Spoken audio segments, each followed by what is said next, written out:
Hi guys, this is Karen and welcome to Tried and Tested. So today's video has products that I absolutely love, and more than filming, I really enjoy watching these videos. But before we get started, don't forget to subscribe to my channel if you find my content helpful, and also activate that notification bell right beside the subscribe button so that every time I post a new video, you get notified. It's funny how I have ended up buying so many perfumes this year, and I've always been crazy about perfumes, but I've never reached a point where I wanted one fragrance each day of the week. So I've already done 2 fragrance videos, and obviously this is going to be the third one.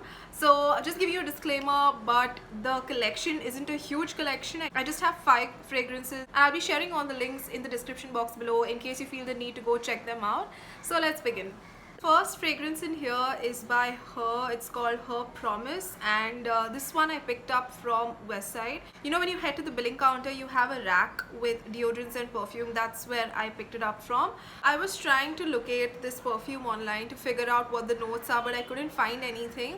However, I feel this is more of a white floral fragrance. You can wear fragrances whenever you wish to, any time of the day, any season of the year, but I think it would still fall in the category of a daytime summer fragrance. So this is a 50 ml bottle and it's priced at rupees 595. So for the price that I've paid, I'm pretty content with the performance. Of course, it's not a beast mode fragrance, or the longevity isn't for too long. It barely lasts for around like 4 hours. And if we talk about the sillage or the projection, it is quite prominent for at least the first 1 hour, and then it starts to fade away. So I don't technically like white floral fragrances. The only reason that I picked this up was because of the packaging. What caught my attention was this frosted pink color on the bottle. So to summarize this, if you are somebody who likes white floral fragrances and you are on a budget, then you may want to check this out. Another budget friendly fragrance is this one. It's called Seduction Doses by Banderas. So this is a 30 ml bottle, and of course it's pretty travel friendly. Now I'm not going to talk about each note in detail. I'm going to try fitting it on the screen. So this fragrance once again is priced rupees 595. You know, I usually say that the fragrance leans a little more towards the masculine side, but this is completely a masculine fragrance. And the main notes that I get in here are those which are there in the dry down. Like I get benzoin and musk and woody notes. Now once again, the performance of this one is extraordinary. It's a lot better than this perfume that I spoke of.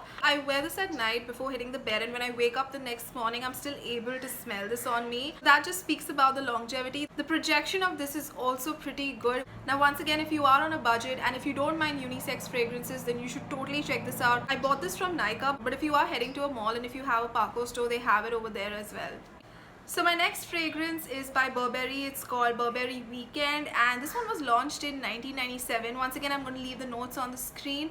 A lot of people term it as a floral powdery sort of scent, but to me it comes off as a very clean, soapy, fresh sort of fragrance that has a pretty good lasting power, and it also has like a decent projection. This fragrance is one that I'm going to be repurchasing for a really long time because the scent just transports me back to 2014. I was in the final year of degree college, and I had a great set of friends, and I had a ball of a time that entire year. My sister had bought this perfume and I ended up using it most of the time. So whenever I sniff this fragrance, I'm automatically taken back to 2014, and those were some good times. So my next fragrance is one that was launched in 2015. It's called Mademoiselle by Azzaro. It falls in the summer daytime fragrance category, and I do get that peach note in there, and along with the peach there is some slight citrus scent attached to it as well. And I also get like a mild spice note at the dry down. To me, the scent is a very pretty girl kind of fragrance. It is a crowd pleaser and it's not offensive. But since it is a non-offensive fragrance, I would recommend wearing it to the workplace.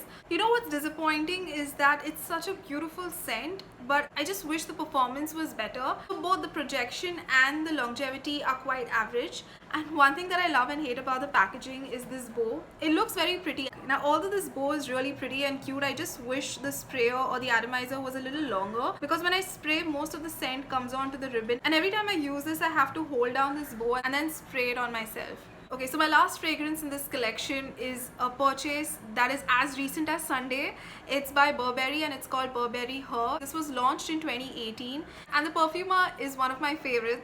I cannot pronounce his name correctly, so I'm going to put it up on screen. So the scent is a bit fruity and you have a slight woodiness attached to it, which is pretty unique. The notes all together blend so well and it just smells so beautiful. Great on the projection, great on the longevity. I am definitely going to repurchase this in the future. If you are somebody who doesn't like sweet smelling fragrances, I don't think you would want to pick this one up. So before we wind up with this video, I had another oops I did it again moment with Paco Rabanne Black Excess.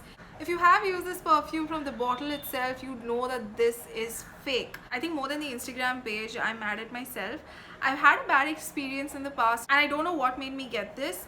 No, I do know what made me trust this. This Instagram page has television actors that are promoting the page, and it is shocking because they're outrightly selling fake perfumes. Now, I don't know who's gonna stumble upon this video, but if you are somebody who has a good number of followers or you are an influencer in the making, please do a thorough research on the brand or the page that you are going to give a shout out to or that you are going to speak about in detail, because it's really unfair to the rest of the public who comes across your content, who will blindly buy the product not knowing that it's fake or it has substandard ingredients in it. Don't just talk about anything and everything under the sun just for the heck of money. It's quite annoying. It's unfortunate that there are so many Instagram stores and so many sites out there that sell fake perfumes. So with me, I've learned my lesson twice now. I'm not going to look at any Instagram store even if they're selling their perfumes for half the price. I'd rather spend a little more money and buy perfumes at Sephora, Shopper Stop, nykaa, or these other places that sell authentic perfumes. So that was all for today's video. I hope you enjoyed watching the video. Let me know your current collection of perfumes and which ones you would recommend. Don't forget to like this video, share it across with your friends and family. Please stay safe wherever you are, and I will see you all in my next video.